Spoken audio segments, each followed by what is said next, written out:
The hammerhead has an incredible 360-degree vision that's called binocular. This creature's eyes are tilted forward and their field of vision overlaps. The wobbegong means shaggy beard in an Australian Aboriginal language, and just one look at this underwater inhabitant can explain the name choice. The viper dogfish knows how to create its own light in the deep ocean pitch-dark waters. The animal has needle-like teeth and extendable jaws. This allows it to feed on prey half its size. Now, at first sight, all these creatures have nothing in common whatsoever, but in reality, all of them are sharks. There are more than 500 shark species in the world, and lots of them don't look as if they're related. The most fearsome predators in the ocean, sharks have been around for more than 400 million years. They have adapted to all kinds of tough conditions. Now, some of them can live in freshwater, rivers, and lakes. These creatures vary in size, from as small as a human hand to 40-foot-long whale sharks. Now, most people would probably feel more comfortable without sharks lurking in the ocean depths. But few of them know that the disappearance of sharks would turn into a disaster for our planet. Imagine waking up in the world without these apex predators. If you're a surfer, you wouldn't have to scan the water for a shark's infamous triangular fin. If you're a regular beachgoer, you wouldn't have to be on your toes all the time, ready to sprint toward the shore once you hear a lifeguard's whistle. Movie makers would be confused. They'd have to set off in search of a new villain. But the truth is, sharks aren't as bad as they're pictured. Not all of them are large torpedo-shaped creatures with sharp teeth. For example, the basking shark has small teeth, and it doesn't even use them for feeding. The horned shark's teeth are molar-like and help the animal to crush its hard-shelled prey. And how can a tiny 8-inch-long deep-water dogfish harm you? Unlike what lots of people think, humans aren't sharks' favorite meal. Usually we just get mistaken for similar-sized dolphins and seals. Most shark species prefer fish, squid, and clams. Hey, come to think of it, so do I. Calamari. Some are filter feeders. It means they get food by filtering seawater through their gills or mouth. Anyway, back to the world without sharks. Big shark species are at the top of the ocean food chain. They hunt smaller fish, for example tuna. Those in turn eat even smaller sea inhabitants, mostly bottom-feeding species that live off algae. If sharks disappeared, it would totally mess up the entire food chain. Without sharks to control the fish population, the smallest algae eaters would soon be swallowed up by predators. No bottom feeders, and algae would grow wild. Along with bacteria, they would move to coral reefs. Corals wouldn't be able to photosynthesize. Sunlight they use to get nutrients from the water and carbon dioxide wouldn't reach them. Reefs would fade away, leaving behind skeletons that would later turn into limestone. It would lead to many marine species going extinct. Algae would also clog up fish gills and pollute water and seafood. Shark remains are an important food source for lots of marine inhabitants, for example, orcas, other sharks, and even octopuses. Without these remains, these species would be at risk of starvation. Or let's say tiger sharks. They live in seagrass meadows and prevent turtles from overgrazing the area. If sharks weren't on the lookout, all this underwater vegetation would be gone in no time. And that would create a huge problem. Scientists claim that 50 to 80% of Earth's oxygen is produced in the ocean by plankton. That's algae, drifting plants, and some kinds of bacteria. Normally, sharks feed on fish that gobble down ocean-generating plankton. No sharks, and there might be a serious shortage of oxygen in the world. Little fish would thrive, but only at first. If there were no sharks, injured and sick fish, their most common prey, would unbalance the schools they live in. This would cause nothing but chaos. Plus, fish left without control would eat everything they see – little shrimps, plankton, and other microorganisms. Soon, all of this would be gone, and fish would eventually starve. It would affect not only the world's ecosystem, but also the economy, like it happened once in North Carolina. Great white sharks were overfished there, and it allowed the ray population to grow. It resulted in hundreds of hungry rays eating all the bay scallops. The local fishery had to close. When there were no more scallops, rays moved on to other shelled sea creatures. The disappearance of sharks would also harm ecotourism.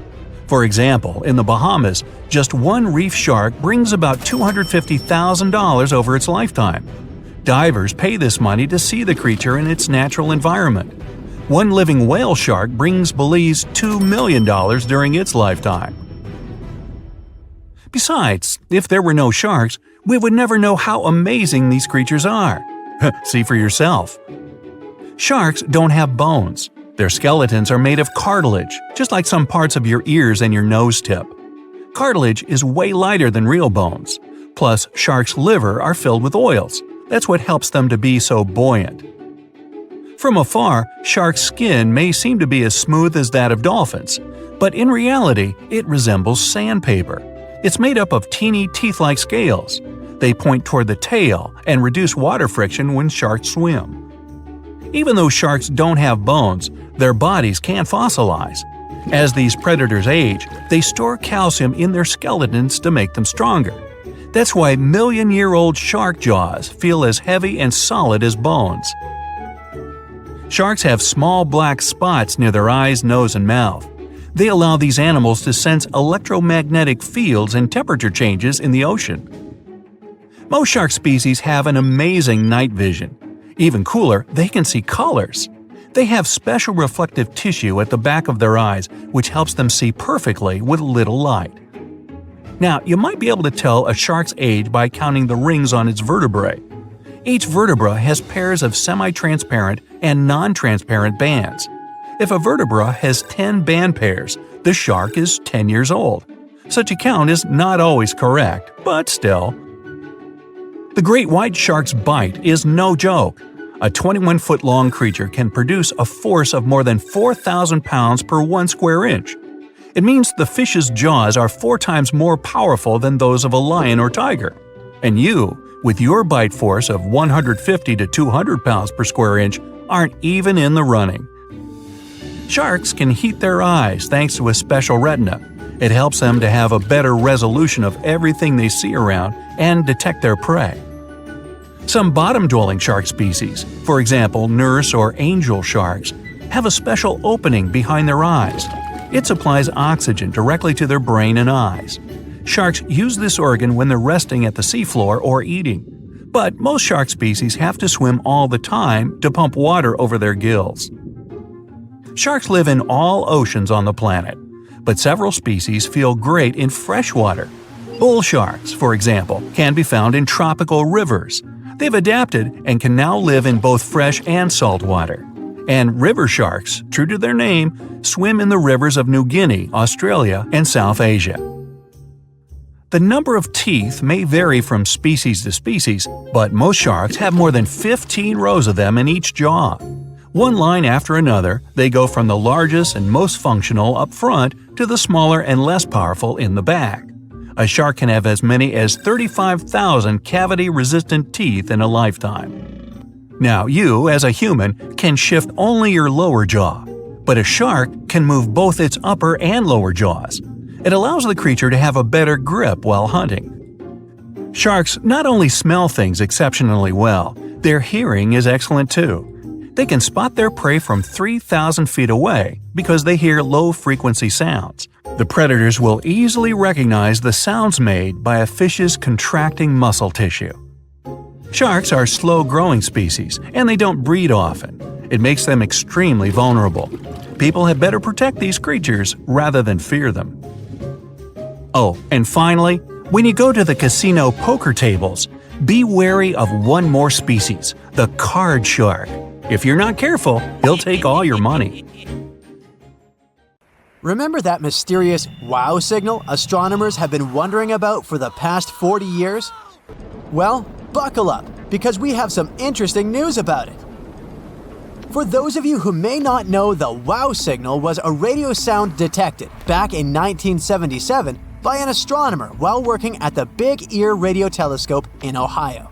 The signal was so unique and intense that the man scribbled "wow" in the margin of the data printout, and the name stuck ever since. But what made the wow signal so special?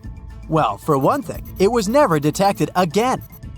Despite astronomers pointing their telescopes to that same region of space numerous times over the years, the signal never reappeared. It was like a cosmic one-hit wonder. Now, for decades, scientists have been trying to decipher the mystery behind the WOW signal. Was it a message from an intelligent civilization living outside our planet? Or was it just some random cosmic noise? Years ago, one study claimed that the WOW signal was caused by a comet named 266P Christensen. It was passing through that same region of space back in 1977. And its hydrogen could have emitted a radio signal that just happened to be in the same frequency as the WOW signal. This information was soon dismissed by specialists who claimed comets don't emit such radio waves. Another theory concerning the WOW signal was that it might have come from a sun-like star. This was based on the idea that the signal was indeed caused by a natural phenomenon, not by little green creatures wandering in space. This star is found in the constellation of Sagittarius at a distance of 1,800 light-years. Now, this distance might sound like a long way, but in terms of the vastness of space, it's practically next door. It was promising because it had some interesting features too. It was very similar to our Sun in terms of temperature, luminosity, and size. Sadly, after studying this Sun twin star a bit more, scientists couldn't pinpoint the WOW signal to it with complete certainty. There may be other stars in the same area that could have emitted the signal. We just don't know for sure. So, what does this mean for the search for life outside our planet through the WOW signal?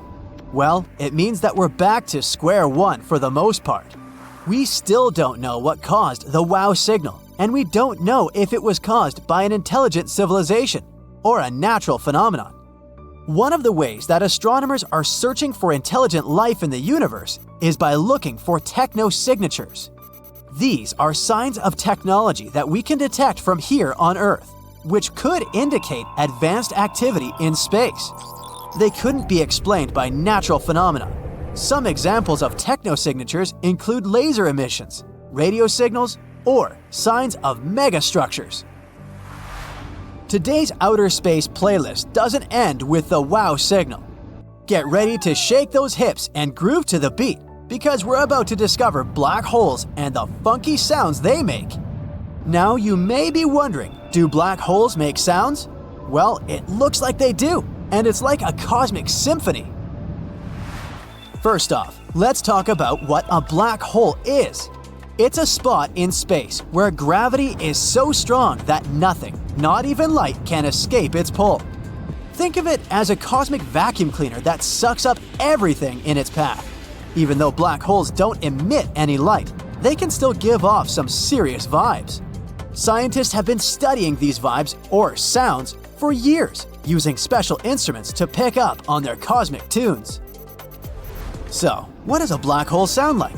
Well, imagine a bass guitar mixed with the sound of a giant burp. Weird, I know. This sound from black holes comes from the gas and dust swirling around them. As the material gets sucked in, it heats up and emits X-rays, which can be detected by our instruments. These X-rays are like the notes in a song, and they can tell us a lot about what's going in and around the black hole. But here's the craziest part. Scientists have found that different black holes have their unique tunes. It's like they have their own cosmic DJ spinning tracks for the universe to groove to. After studying colliding black holes, scientists have figured out that some are super chill and mellow, while others are wild and crazy with beats that'll make your head spin. Who knows, maybe one day we'll figure out a way to tap into that cosmic beat and use it to power our spaceships. If we can turn sound waves into electricity here on Earth, who's to say we can't do the same thing in space? The mysterious bloop sound baffled scientists for ages too, only this one came from a completely different location, from deep within our Earth's waters. Picture this, you're chilling on your couch minding your own business, when suddenly you hear a loud, eerie noise coming from your speakers. Well, that's sort of what happened to a group of scientists back in 1997 when they stumbled upon the infamous bloop sound. Now, I know what you're thinking. Bloop? That's not very scary. But let me tell you, this sound was no joke. It was a deep, low-frequency noise that lasted for about a minute. And it was picked up by underwater microphones nearly 3,000 miles apart. Naturally, the scientists were like, "What on earth is making this noise?" Fast forward a few years and the internet is overwhelmed with theories about what could have caused the bloop. Some people thought it was a giant sea monster, while others speculated it was some sort of weird civilization spaceship lurking in the depths of the ocean.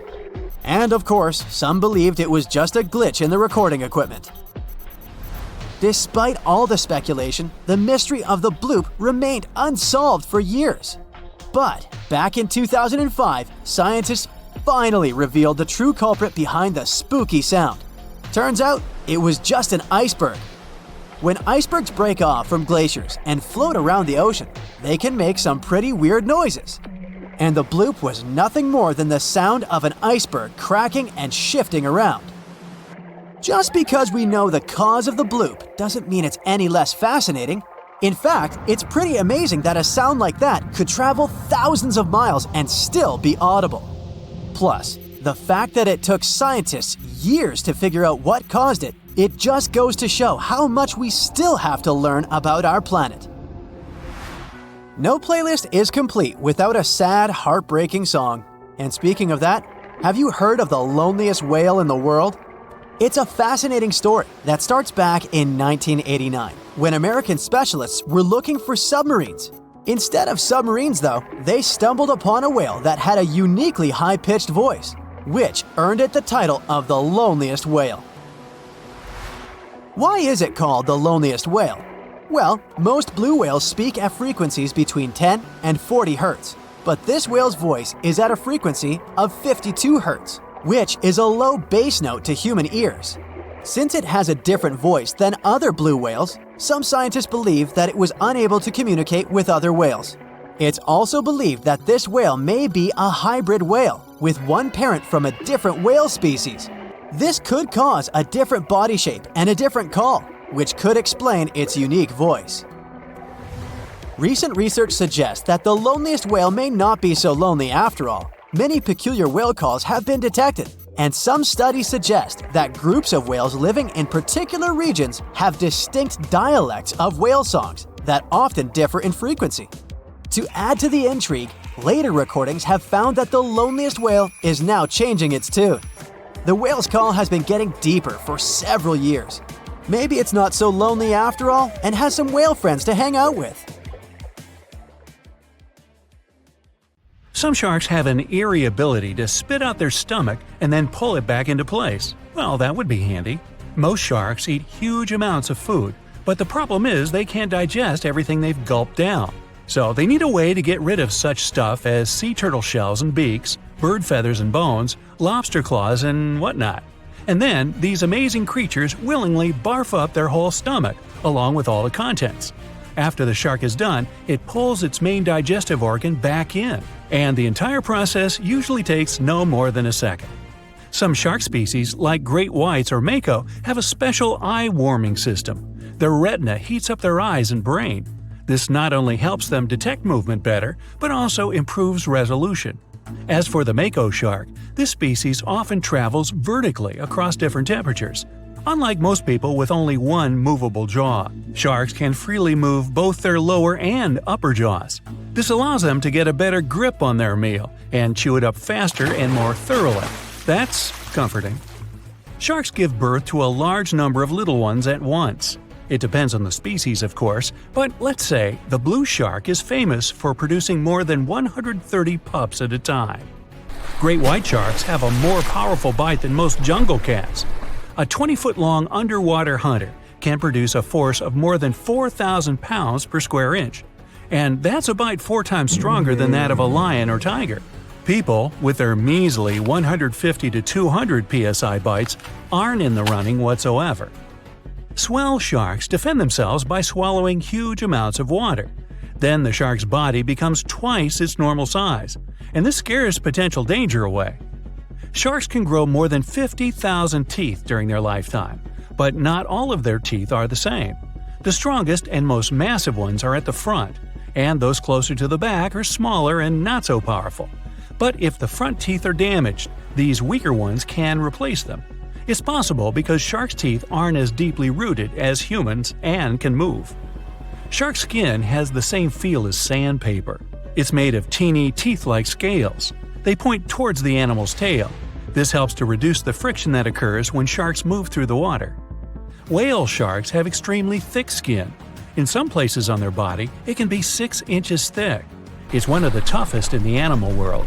Scientists have to make loads of effort if they want to get this creature's blood sample. Sharks have an incredible sense of smell, but besides that, they use one more sense to detect other animals. There are special pores around their head, near the nostrils, and under the snout. Those are special organs, something like second sight. Every creature generates a tiny electrical field. Thanks to the pores, sharks can spot these electrical fields and figure out where other animals are. Sharks are incredibly sharp-eared. They can hear their potential meal from 3,000 feet away. They can also catch low-frequency sounds, like the ones produced by a fish's contracting muscle tissue. Sharks have been around for more than 400 million years. It means they've lived through 4 out of 5 mass extinctions. This makes them way older than Mount Everest, humans, dinosaurs, and even trees. These creatures go back to the period when coral reefs were just beginning to form. Some shark species can jump out of the water, like the great white shark or the basking shark. They're known to leap for more than 8 feet up into the air. Thanks to this maneuver, they can catch such animals as seals or seabirds. But unless you're in South Africa, you aren't likely to see sharks jumping out of the water. Shark skeletons are made of muscle and cartilage, which are lighter and twice less dense than bones. This makes sharks more flexible, which allows them to make sharp turns when they're chasing other animals. Hammerhead sharks have a weirdly shaped head for a reason. Thanks to it, these creatures have incredible 360-degree vision. Their eyes are tilted a bit forward, and it allows them to have an overlapping field of view. The goblin shark's terrifying jaws are attached to elastic ligaments. They can unfold from the animal's snout for up to 3 inches. It allows the animal to catapult its mouth forward to catch other marine creatures.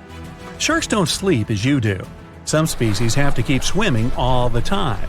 Otherwise, water will stop flowing through their gills and they won't be able to breathe. Others do rest, but they don't enter an unconscious state. They just go into special rest periods. These creatures don't have eyelids. That's why their eyes remain always open, and their pupils monitor their surroundings. They also keep their mouth open so that the water can pass through their gills. Sharks can travel remarkably long distances without needing any rest, all thanks to their bizarre sleeping pattern. For example, great whites can swim distances of more than 2,000 miles without stopping to eat or rest. How come these creatures don't starve? They draw on the fat stored in their livers.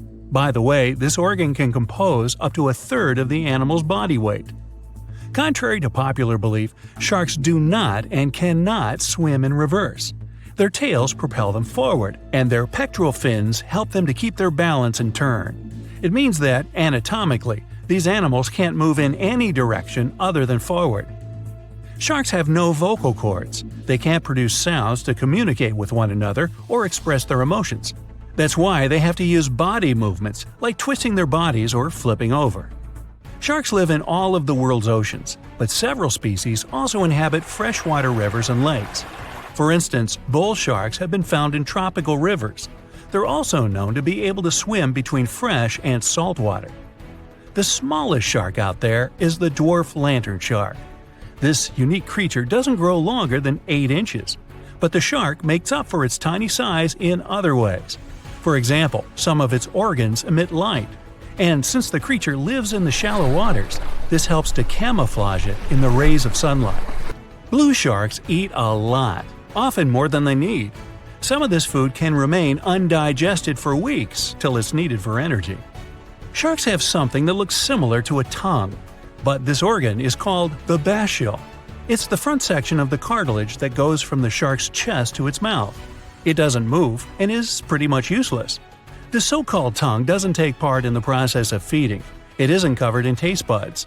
Its only real use might be that it supports some of the bones connecting the shark's gills. There are hundreds of shark species in the world, more precisely around 500. Some of them are pretty bizarre. Just look at the goblin, basking, or cookie cutter shark. All these sharks vary in size, from several inches to dozens of feet long. They also live in absolutely different environments. Tiger sharks eat whatever they can get their jaws around. Some of the weirdest things they've munched on are video cameras, bags of money, license plates from almost any U.S. state, dog leashes, you name it. Each whale shark has a unique pattern on its skin. These spots and stripes can be used to identify individual sharks, just like fingerprints are used to identify people. The blunt-nosed six-gill shark can dive to a depth as great as 5 Empire State Buildings. Baby sharks are called pups. When they get born or hatch, they are already fully nourished, and if they choose to swim away from their mama shark, they don't need to hunt for food for at least several weeks. Uh-oh, did somebody say baby shark? Today, I'm going to tell you about creatures that had unique features which allowed them to grow to incredible sizes. They were some of the most impressive animals to have ever existed on our planet. The Argentinosaurus is a genus of sauropod dinosaurs that lived approximately 97 million years ago in what is now South America. Scientists think it was one of the largest land animals ever, with a length of up to 100 feet and a weight of up to 100 tons. A farmer stumbled upon a giant leg bone while tending his cattle. That's how he discovered the first fossils of the Argentinosaurus in Argentina in 1987. Further excavations uncovered more bones, revealing a massive dinosaur that would have dwarfed most other animals of its time. The Spinosaurus, meaning spine lizard, is a genus of theropod dinosaur that lived around 97 million years ago in what is now North Africa. It is believed to be one of the largest carnivorous dinosaurs to ever exist, with a length of up to 60 feet and a weight of up to 23 tons.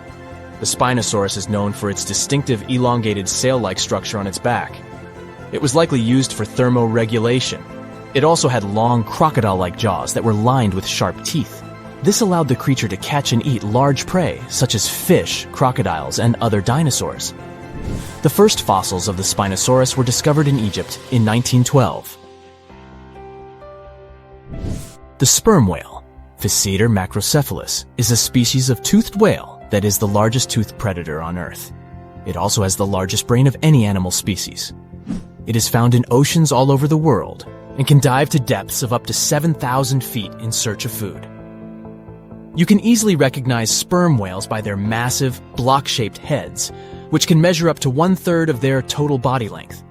They have dark brown or grayish-blue skin and a distinctive wrinkled appearance. The Titanoboa is an extinct genus of a giant snake that lived approximately 58 million years ago. It is considered to be the largest known snake ever. It could grow up to 42 feet and weighed around 2,500 pounds. The first fossils of the Titanoboa were discovered in a coal mine in Colombia in 2004. This discovery meant a lot because it provided insights into the size and behavior of snakes during the Paleocene era, as well as the overall climate and ecosystem of the time. The blue whale, Balænoptera musculus, is the largest animal on Earth, measuring up to 100 feet in length and weighing as much as 200 tons. These marine mammals are found in oceans all over the world and can live up to 90 years. Blue whales have a long, streamlined body that is usually blue-gray in color with mottled patterns. They have a small dorsal fin and 2 pectoral fins that are about 1/3 the length of their body.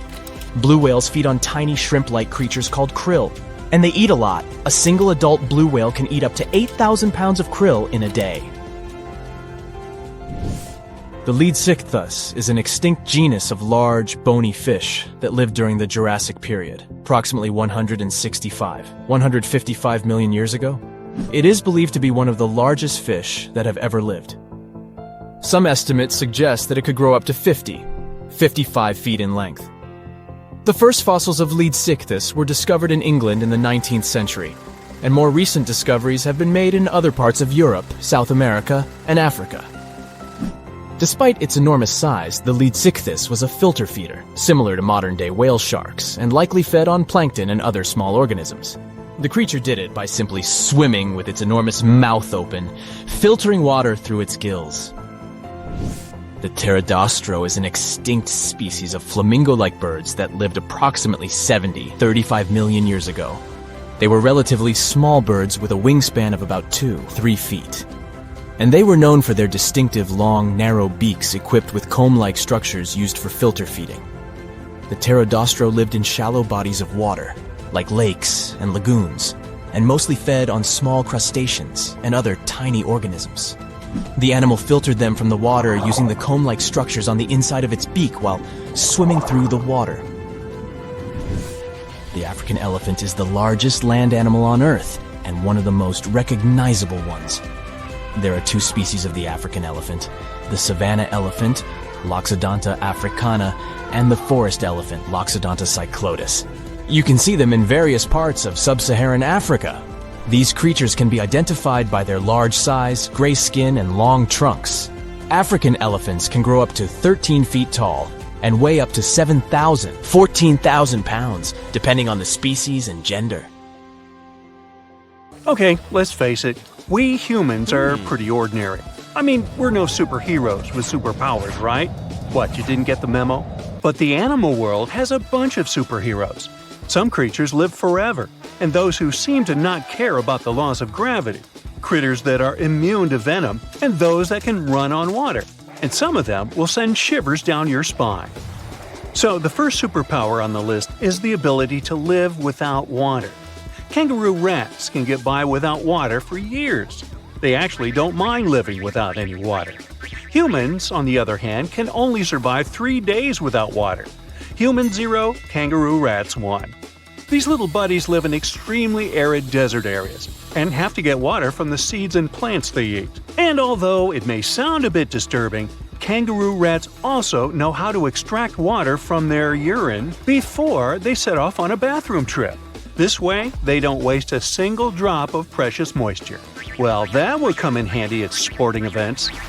Now let me introduce you to the Peter Parker of the animal world. Yep, seems like Spider-Man is real, but not human. Meet a gecko lizard, or simply gecko.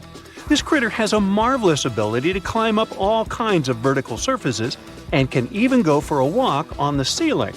This gravity-defying feat is possible thanks to the lizard's unique foot pads covered with tiny hairs. They can cling to almost any kind of surface, no matter whether it's smooth, hard, rough, or soft. One more fun fact about these guys is that they lack eyelids, so they always keep an eye wide open for what's going on around them. If you wonder how they keep their eyes protected, here's the answer. Their eyes are covered with a transparent membrane, the cornea. Sure thing, they can't close their eyes, and if they have something in their eye, they simply lick it off. Right, they clean their eyeballs by licking them. I guess that's another superpower. Any supersonic superpowers here? Sure. A 1-inch long subtropical shrimp disorients its prey with a sonic boom. Despite its modest size, the pistol shrimp is one of the loudest marine animals. When the shrimp snaps its claws, it creates a sound as loud as a sonic boom. Naturally, this sound stuns the prey, and the shrimp can catch it without too much effort. Now, in the comic world, there's venom. In the animal world, there's a guy that can be called anti-venom. Opossums are known for their handy trick of pretending to have passed away when a predator attacks them. But that's not the end of the story. These guys are also immune to rattlesnake and pit viper venom. The secret is a peptide that helps opossums neutralize dangerous chemicals. This is the reason why snakes are a favorite treat on opossums' diet. There's one curious thing they have on their diet: ticks. One opossum can hoover up about 5,000 ticks per season, and most of them are picked off their own bodies. Now, imagine a fish that is so notorious that it's called a dangerous fish. It's mabenga, and it literally translates to dangerous fish in Swahili. This monster lives in freshwater and doesn't mind having a crocodile for lunch. Not a whole crocodile, but mabenga can take a bite out of them. But to be honest, these guys are intimidated by the crocodiles, the same way the crocs are intimidated by them. Now, you're watching this video on some gadget, right? Well, we all owe the gadgets we have to the electric eels in some way. I mean, all gadgets have batteries, and eels contributed a lot to the invention of an electric battery back in 1800. I know, the batteries have unrecognizably changed since then, but still, the first electric battery ever was invented thanks to electric eels. Anyway, if you see one of them and want to thank them for their magnificent invention, don't do that. Thing is, they can deliver shocks up to 860 volts. You don't want to experience that. Now let's talk about the Count Dracula of the animal kingdom. Nope, I'm not talking about bats. I'm talking about the fanged vampire fish. These fish are known as payara and have two long fangs protruding from their lower jaw. Here's why some people associate them with vampires. Hippos are the beauty gurus, since they know how to save a fortune on skincare. Living under the harsh African sun, these animals secrete a sweat-like red oily substance that evaporates and keeps the animals' bodies cool. Besides, the fluid works as a moisturizer, sunscreen, and antibiotic all in one. But they're not the only ones with such a superpower. Mantis shrimp know how to produce natural sunscreen too, but they use it for eye protection. It's all about amino acid pigments, and these pigments act as special filters that contribute to their sharp vision too. That's what I call multitasking. Meerkats have dark patches around their eyes which makes them look even cuter. But these black circles aren't there just to make these buddies more adorable. They also function as built-in sunglasses. The dark fur on the patches blocks the blazing sun, and as a result, meerkats can gaze directly at the sky. On top of that, the sentry, a meerkat that watches out for birds and other predators, can easily see danger coming and alert its mates. Wild goats are famous for their climbing skills, but the alpine ibex from northern Italy is the champion. This critter can climb nearly any vertical surface, defying several physical laws in the process. Interestingly, the animals that do walk on the steepest cliff walls are typically mother goats with their little ones. Large males prefer to keep their distance and use flat horizontal surfaces. Smart guys. Some animals protect themselves with venom or nasty bites, while others use chemical tricks for protection. Listen to this. Some species of millipedes produce hydrogen cyanide and exude it when they feel threatened. Hydrogen cyanide is odorless but highly toxic. One little millipede can't seriously hurt you, but you may have burns or even blisters if your skin is sensitive. Plus, to make the picture even scarier, some millipedes glow in the dark. So watch out, and if you see a crawling spot of light at night, run away as fast as you can. When the bombardier beetle feels threatened, it sprays scorching liquid from the tip of its abdomen with a loud popping sound. As soon as the beetle senses danger, a chemical reaction starts in special reservoirs in its abdomen. The heat from this process nearly reaches the boiling point and also produces special gas that triggers the ejection. This super protection is usually fatal for the attacking insects. I guess so. Plumed basilisk lizards have an uncanny ability to run on water. First of all, their hind feet are equipped with long toes which have fringes of skin that can spread out in the water. As a result, a bigger surface of the lizard's foot comes into contact with water. Then, when it runs on water, it pumps its legs incredibly fast. This creates little pockets of air that prevent the animal from drowning by keeping it on the surface. Now, fleas can be annoying, but it doesn't make them any less amazing. These tiny critters can leap about 50 times their body length. If people could do the same, we would be jumping about a quarter of a mile into the air. Well, let's try it.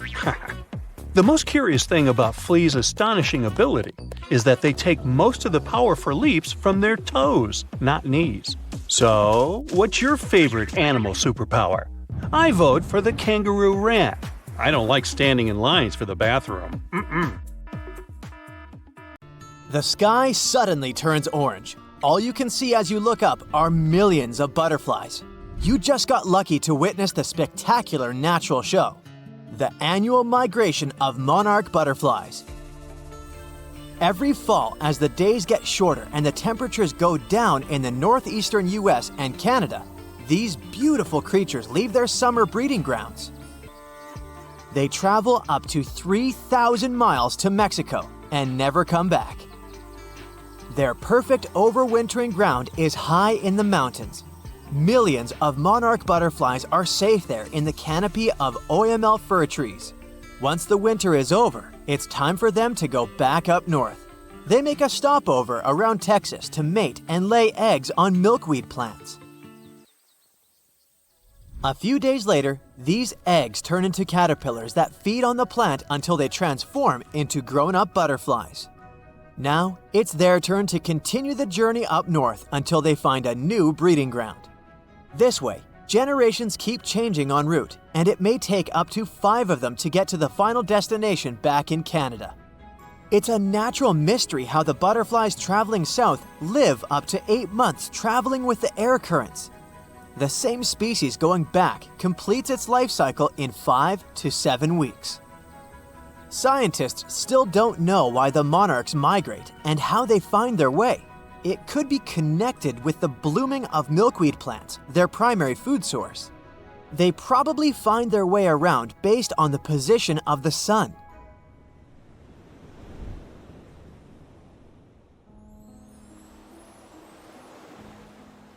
Humpback whales are real champions when it comes to migration and size among mammals. They cover a distance of up to 5,000 miles following their lunch. In the summer, they move towards the poles to colder waters, where there's plenty of krill and small fish. In the winter, they go south towards the equator's tropical waters. They also travel to mate. They have specific locations where they gather to do it.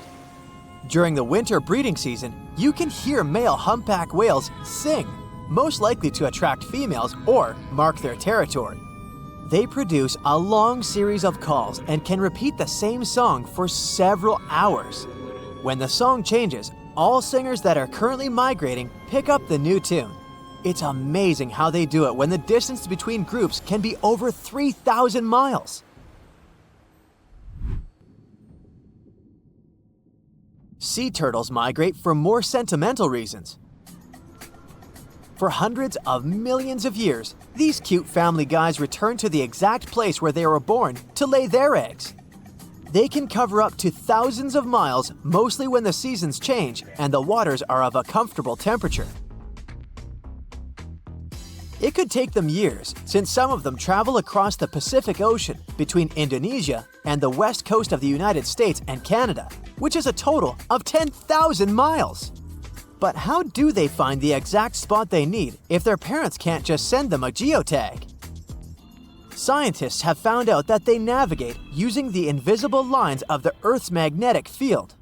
It turns out that each part of the coastline has its unique magnetic characteristics. The turtles remember theirs and travel using their internal compass. The magnetic field changes slowly but surely, so they have to shift their nesting sites accordingly. Salmon are born in freshwater streams and move to the ocean as juveniles. Atlantic salmon are brown and spotted as they cover hundreds of miles in fresh water and turn silvery in the ocean, where they travel for up to 1,000 miles. Adult salmon stay in the ocean for 1 to 5 years, feeding mostly on zooplankton. Then it's time for them to go back to freshwater to spawn. On their way back to the breeding grounds, they have to ascend thousands of feet against the current in mountain streams. This challenging journey is called a salmon run. They set on this run because they know the stream they're headed to will be good for spawning, and they'll meet the right species to mate with. Young salmon remember the smell of their home stream and probably even take note of various points along the way to the ocean to find it again.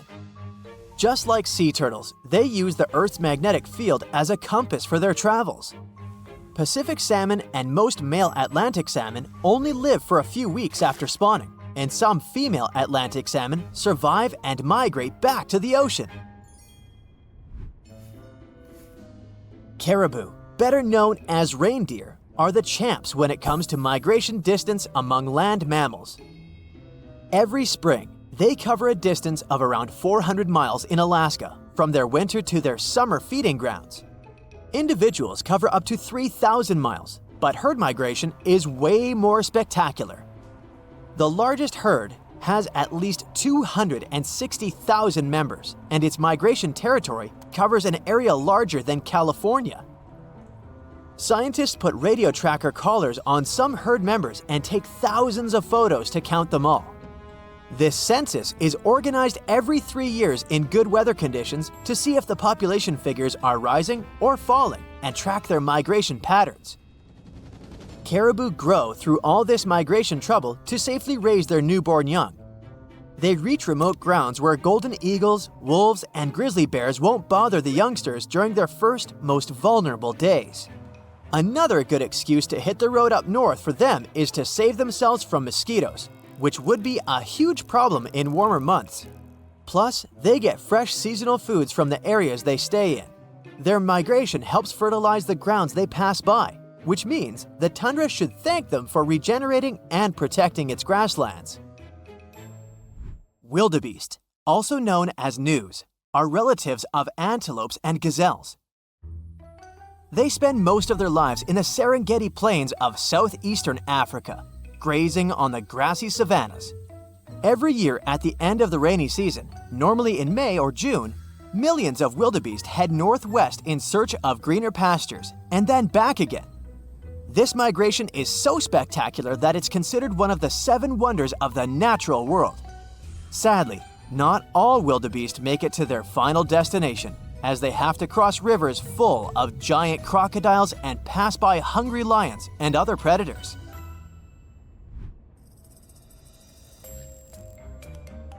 If you look at dragonflies' migration routes, you can call them real globetrotters. Scientists discovered one such route that spanned from India to the Maldives, Seychelles, Mozambique, Uganda, and back again for at least 8,700 miles. It's the longest insect migration we know of so far. It looks like they set on this epic journey when the temperature reaches a certain mark and the days start to grow longer. They seem to be following the rains as they start during the monsoon season in India and arrive for the rainy season in eastern and southern Africa. One fragile insect cannot complete the whole trip, so it turns into a sort of relay race that includes 4 generations of dragonflies. Each generation plays its role in the journey. Scientists can't put radio trackers on dragonflies as they do with other animals because the insects are too small. So, to put together the migration route puzzle, they analyzed 21 years of data from volunteer citizen scientists and also wing samples from museums. Each of the samples had a chemical code that could roughly tell where the insect was from. This data helped the scientists understand how far this or that insect traveled as an adult. Elephants are known to have traveled across Africa for centuries. They rely on their herd leader's memory when it comes to recalling the tricky migratory routes. This big elephant boss leads everyone else to sources of ripe food and water when the seasons change. They also migrate to avoid danger, which is mostly represented by humans. Elephants have developed their own communication methods to pass on information about prospective danger. They use chemical secretions, vibrations, gestures, and touch. Recently, many African countries have restored some of the oldest elephant migration routes. These big-eared guys usually avoid dangerous areas for generations, but once they know the route is safe, they start using it again.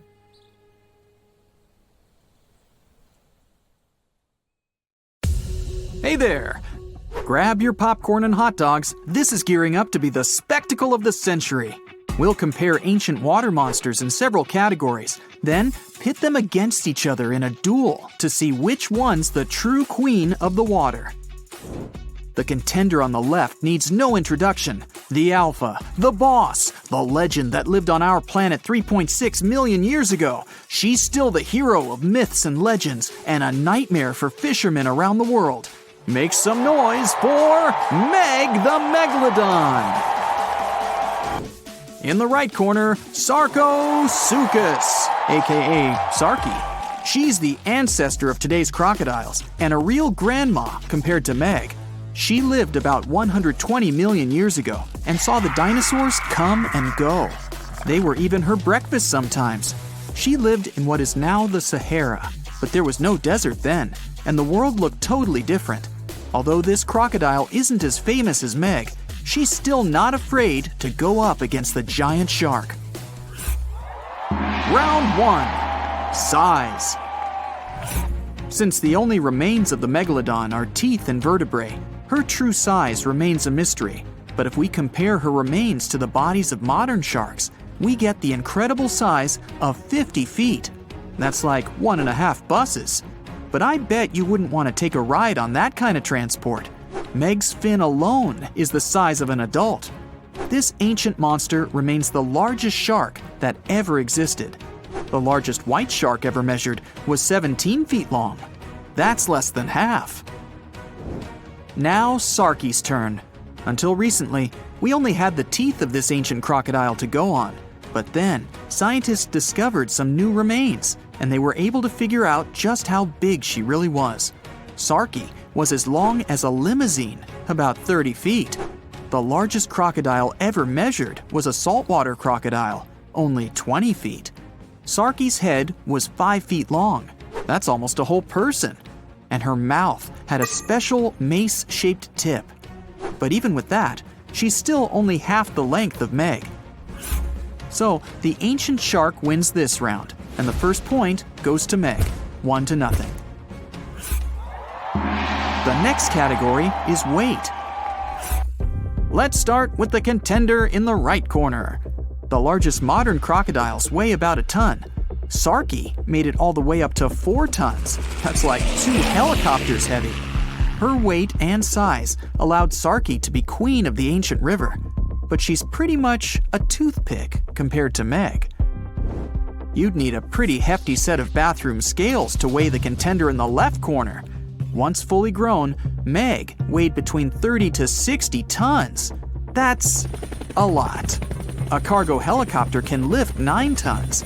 It would take around 5 of them to lift Meg safely. The heaviest shark nowadays? The white shark, only 3,500 pounds. Meg wins the second round, and the giant shark gets another point, 2-0. Moving on, the next category is agility. We can assume that Sarki could reach the same speed as most modern crocodiles. In the water, we're looking at up to 20 miles per hour. That's about 3 times faster than the fastest human swimmer. Her speed mostly comes from her long and muscly tail. It's one of the strongest muscles in her body and gives her speed and agility. But Sarki wasn't limited to the water world. She liked to move around on land too. Like the big modern crocodiles, she could probably run at speeds up to 20 miles per hour. This allowed her to go after other animals, not just fish.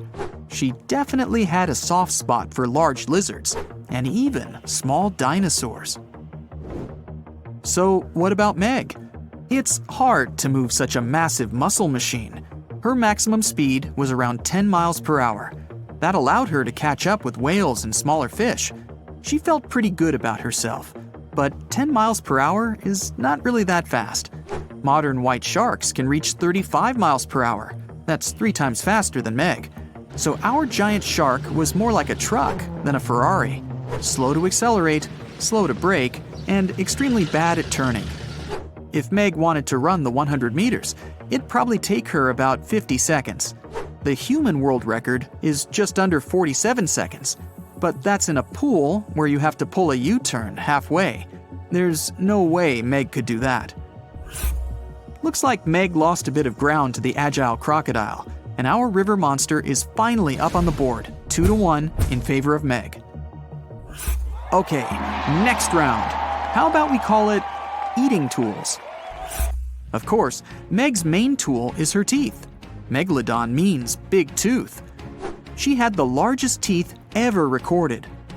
5 rows of teeth, 250 in total. The largest ones were over 7 inches long, and you better believe they were all razor sharp. That's definitely enough to bite through a tough leather couch, know what I mean? So if you ever saw Meg smile at you, well, that's probably the last smile you'll ever see. And her jaw's incredible. You could drive a car into her mouth, or lie down in it with room to spare. Her bite force was so strong that it could easily bend metal. Whales, dolphins, fish, fishing boats, crunch, munch, gone.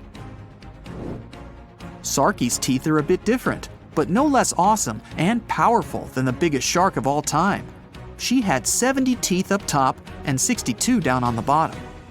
Their shape allowed Sarky to grab her lunch and never let go. Crocodiles in general have one of the strongest bites of any species, and it's their main superpower. But don't forget about that tail. Sarky's was so heavy and strong, it'd be like getting hit by a motorbike. That kind of versatility earns Sarky 1 more point. We're all tied up at 2. Bonus round.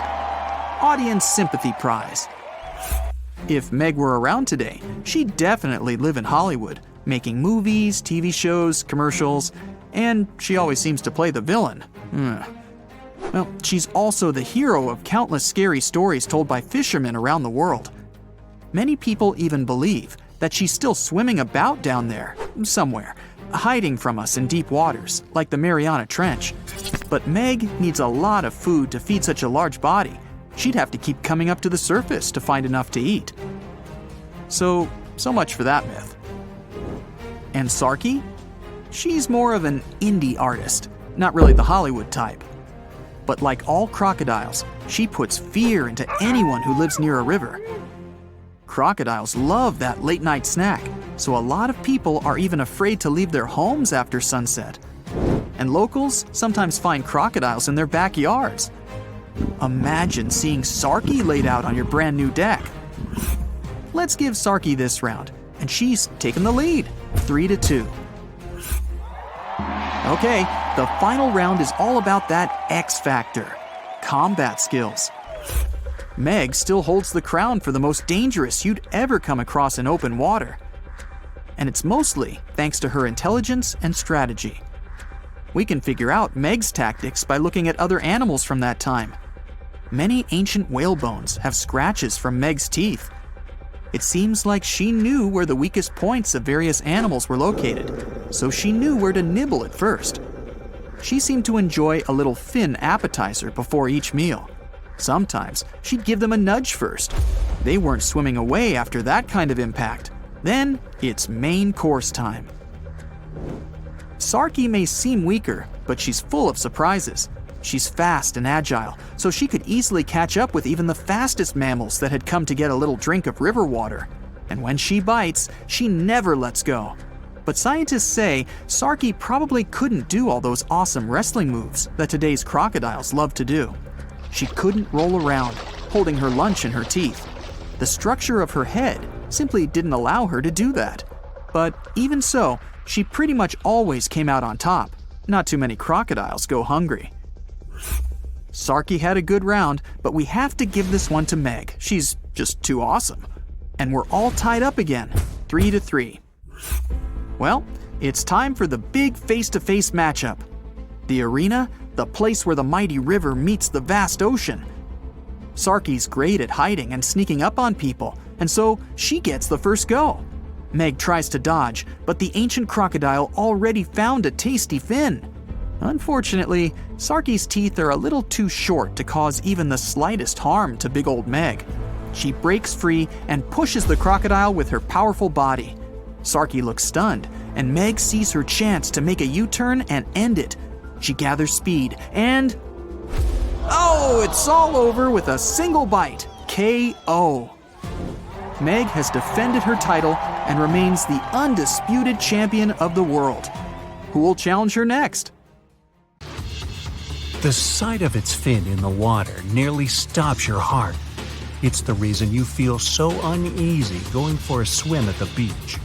That massive, razor-toothed hunter that's made its name known, the great white shark. So, if the ultimate terror of the sea is leaving the area, it must be for a good reason. But what could possibly scare the great white away? A giant Lovecraftian monster that makes even Megalodon look tiny? Nah, not even close. Nothing can clear a portion of the ocean as quickly as orcas can. When their powerful pods come looking for food like seals and squids, even the biggest, scariest sharks leave the area without looking back. It's not known if these whales specifically target great whites, or they're just keeping the competition out of the area. But what marine experts do know is that sharks flee, sometimes not even coming back until the following year. Yeah, makes sense.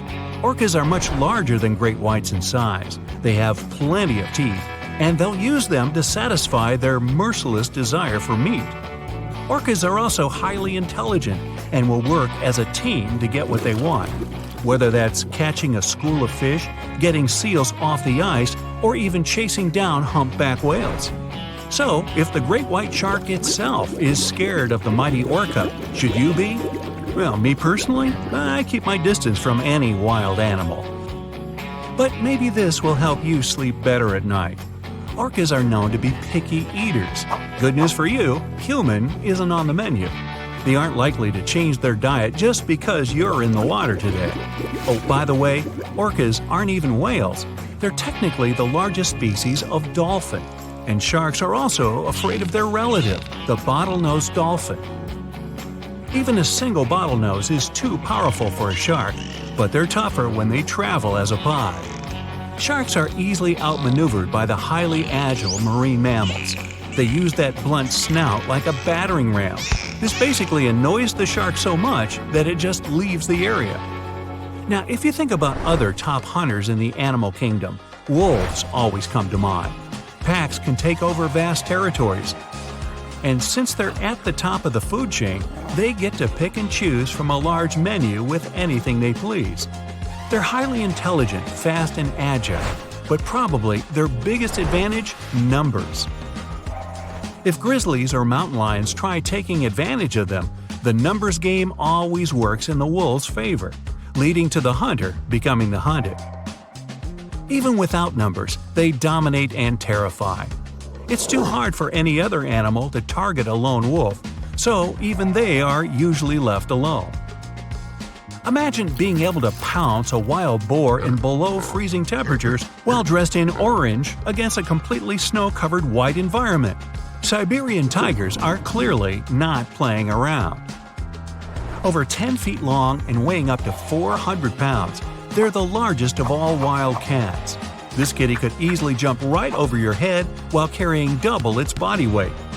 The only animal that can really challenge this king of the forest is a large enough brown bear, and it'd be a close call.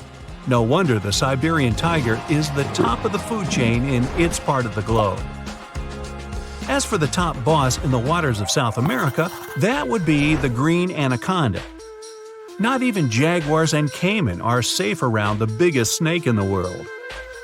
The murky waters of riverbanks camouflage the giant snake perfectly. They go unnoticed, sitting there waiting for something to come have a drink. And then, whoosh, the snake strikes. It uses its sharp curved teeth and 15 feet of pure muscle to hold its lunch in place. Luckily for most animals, after eating their fill, anacondas can go weeks or even months without worrying about their next meal. But the world's biggest snake isn't the most dangerous. That title belongs to the black mamba. Lions, spotted hyenas, giraffes, and even elephants will avoid the mamba at all costs. They all know one bite can stop them very quickly. Growing up to 14 feet, it's the second longest venomous snake in the world after the king cobra.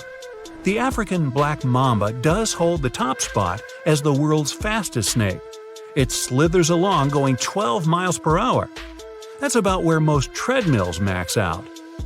Not top dog, but worth a mention is the green anaconda's neighbor, the electric eel. Very few animals are willing to take on such a highly charged creature. Electric eels have around 6,000 special cells that can produce up to 800 volts of electricity. That's more than 6 times the standard US wall socket. That's enough to knock a horse off its feet and to power holiday lights. In 2019, a Tennessee aquarium hooked some tree lights up to their eel tank.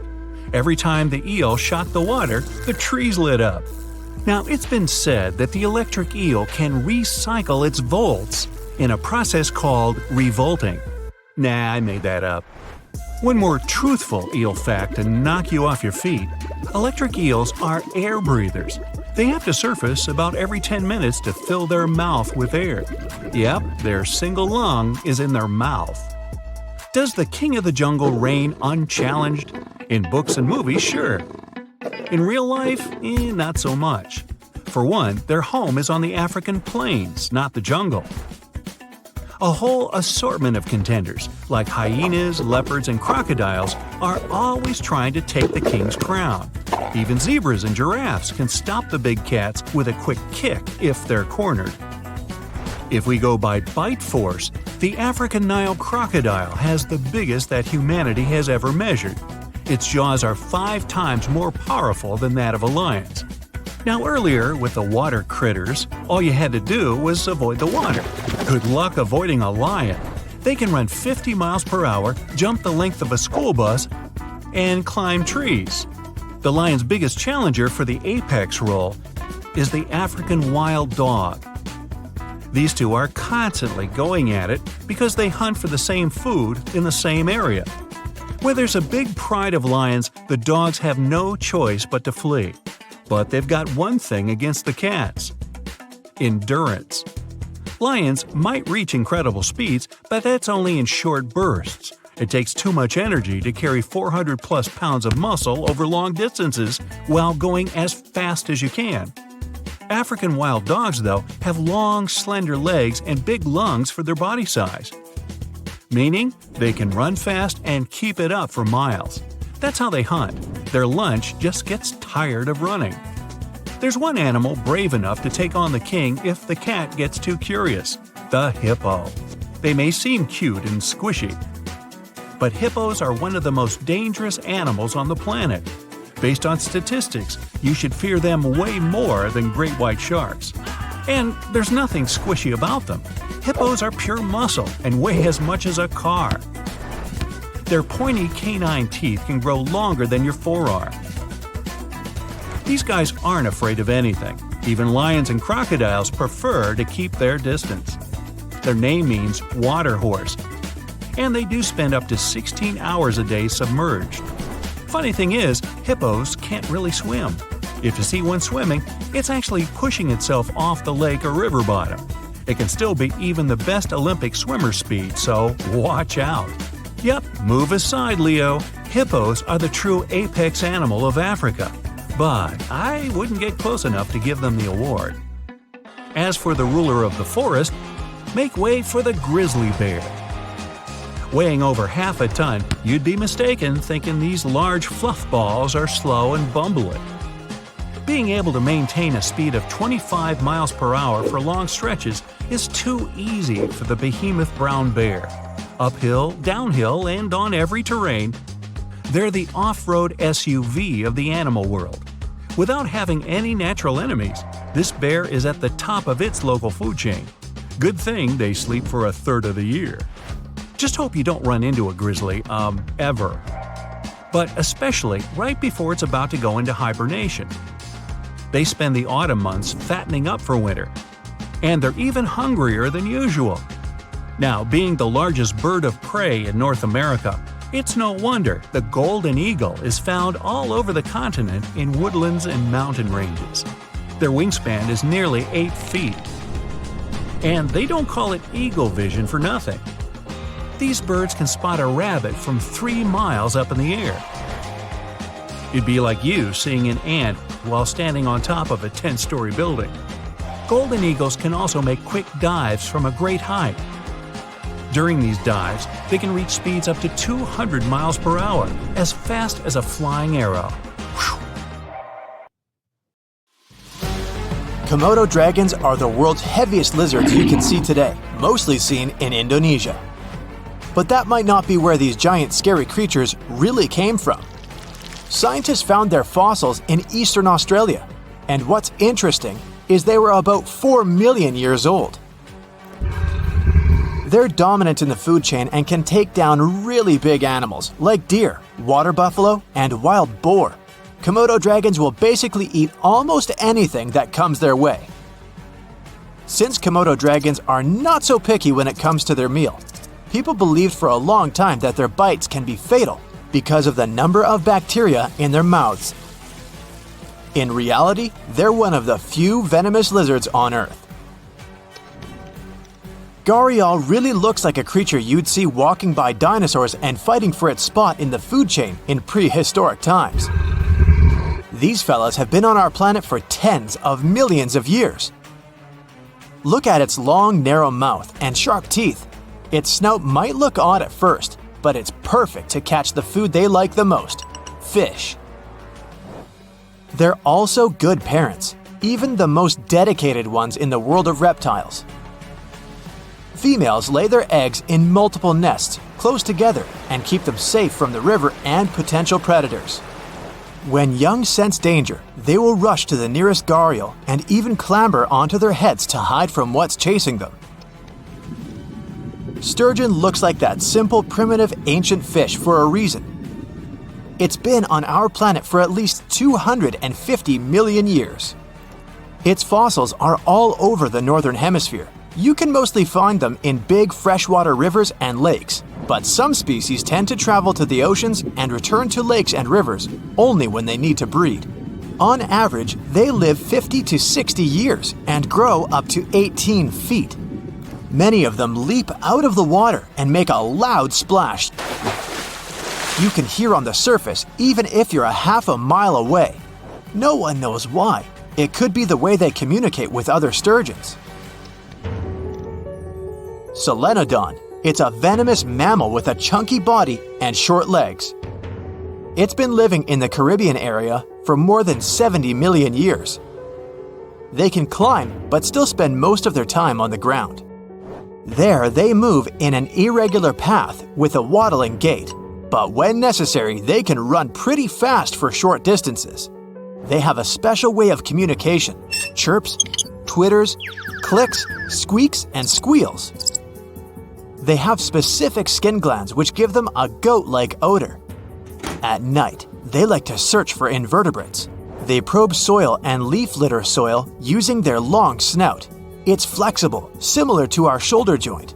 This way, they're more mobile and they can explore narrow crevices, while using their sharp claws to help them to tear apart rotten tree trunks. Oh yeah, snails, lizards, frogs, land crabs, bird eggs. They're welcome on the menu as well. The sea lamprey is an ancient parasitic fish that lives in the western and northern Atlantic Ocean. Because of their body shape, people sometimes inaccurately describe them as lamprey eel. This species has remained mostly the same for over 340 million years and have gone through at least 4 big extinction events. They have a pretty well-developed sense of smell. That's why they use odors to communicate with each other and navigate their way through. Check out their teeth. They have at least 12 rows of them arranged in circles. A single nostril lies at the top of their heads. They're like sea vampires since they suck other fish's blood. Some lamprey species are non-carnivorous, and what's crazy, they don't eat at all. They just live off the energy they stored back in times when they were young and were eating. You must admit, echidna is a real cutie. A bit bizarre and a walking contradiction though. First, they look like a mix between an anteater, a badger, and a porcupine. They are mammals, but a primitive type that lays eggs. The only such type of living mammal we usually call monotremes is a platypus. Also, echidnas are also classified as short or long-beaked, even though they don't have beaks at all, just fleshy noses that can be rather short or long. They're covered in hollow spines, and these are actually modified hairs. Fur between the spines is what gives them insulation. They look weird, but it obviously works for them since they've been unchanged for tens of millions of years. Alligator gar is a curious animal that looks more like it's mythical than real. It's not a mixture of a koi carp and a crocodile, and it's not related to alligators. But check its sharp teeth and crocodilian head. It's easy to see where the name comes from. They're more than 150 million years old, and this is the biggest fish species in North America that spends nearly all of its time in fresh water. They can tolerate brackish water and even stop by for salt waters, but swamps, bayous, lakes, and the sluggish pools of big rivers are still their favorites. They're not dangerous for humans. Some call the shoebill stork the most terrifying bird in the world. One thing they could certainly win is definitely a staring contest. They can stand literally motionless for hours, holding their bills down against their neck, and their golden eyes certainly tell you they're up to no good.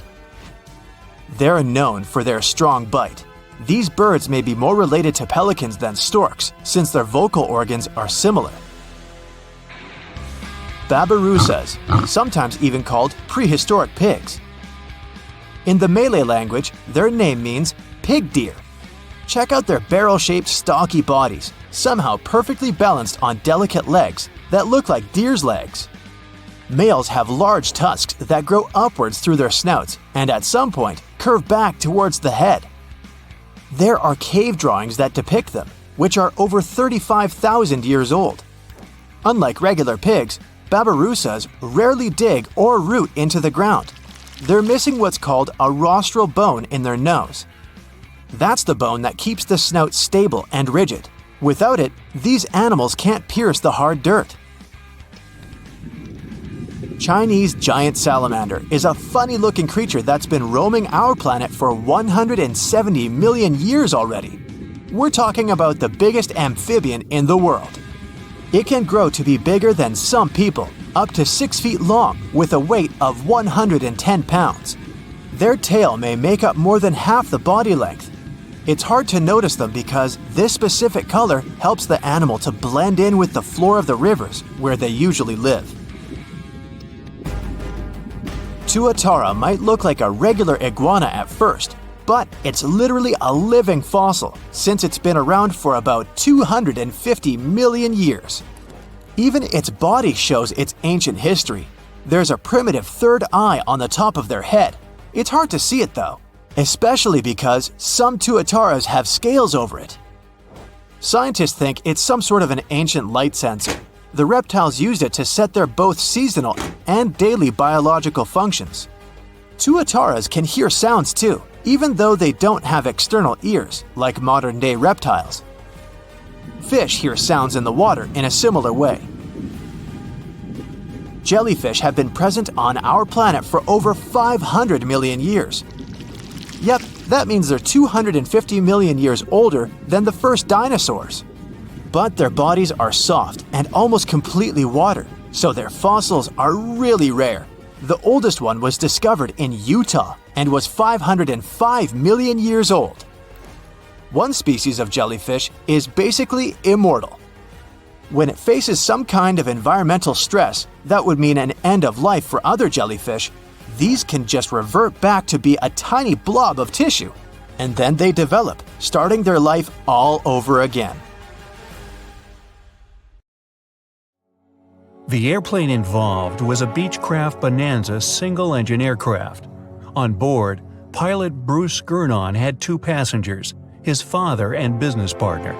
They took off from Andros Island in the Bahamas and headed northwest for the Florida coast. It was December 4, 1970.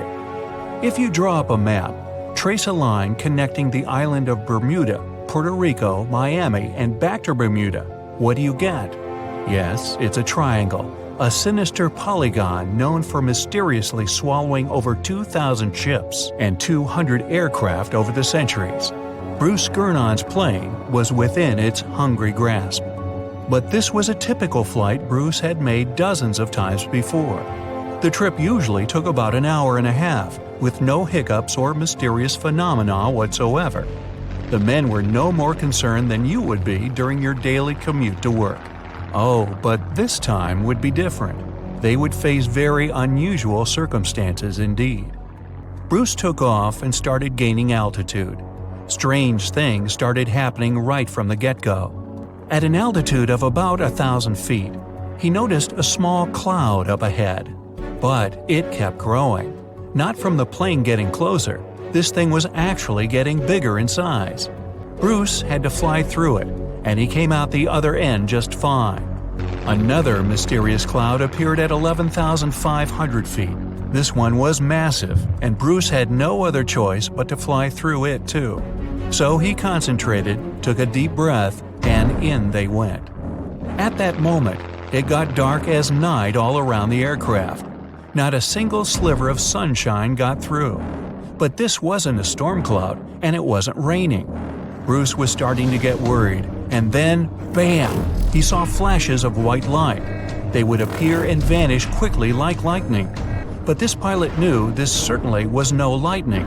The flashes were so bright, they lit up the whole space around them. Bruce kept flying for another 30 minutes when he realized this was the same cloud he had gone through earlier when he started to climb. But now the cloud was cylindrical, and the plane was flying through its center. It was about 1 mile wide and seemed endless. Bruce thought he could never get out of that trap. But a minute later, he saw light at the end of the tunnel. He kept that yoke straight ahead. He was almost out of this nightmare. But all of a sudden, unexplainable things started happening again. The walls of the cloud tunnel began to narrow. They were closing in on the plane. The navigational instruments started wigging out. The compass was spinning by itself counterclockwise. The electronic instruments were all malfunctioning.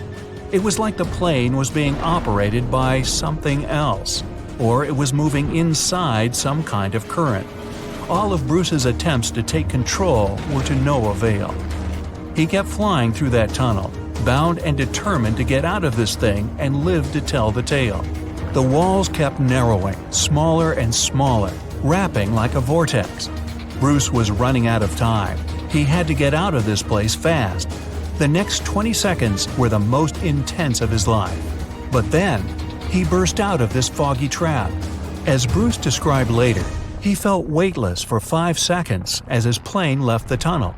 The clouds dispersed, and now the aircraft was in a grayish haze. The men let out a big sigh of relief. He immediately grabbed the radio and contacted ground control. Bruce wanted them to determine his location. But when the dispatcher looked at the green screen, his face became contorted with confusion. Bruce's plane wasn't on the radar. It was as if the thing was invisible.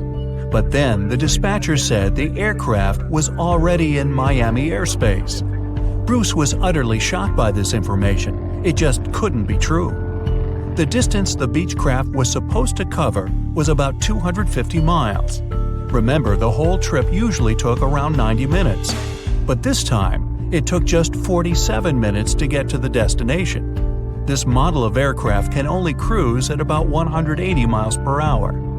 Do the math, and anyone would understand that this was physically impossible. The dispatcher must have made a mistake. But when the clouds parted, Bruce saw that he really was over Miami. The plane landed safely, and it was time to try and solve this mystery. So what happened on that flight? Bruce checked the remaining fuel and his watch. After a short calculation, he was only more confused. The plane hadn't gone through the amount of fuel it should have. Bruce couldn't have been wrong. He was a very experienced pilot. By his early 20s, he already had 600 hours of flight under his belt. And he was all too familiar with this airspace he'd flown countless times. All the evidence in hand seemed to indicate that Bruce's plane just skipped over almost half the entire distance. The man thought about this bizarre occurrence for a long time. He even consulted with professors and experts, but none of them could give an exact answer to what happened that day. So he came up with his own theory and even wrote a book about it. Bruce thought it all came down to this electric fog with white flashes.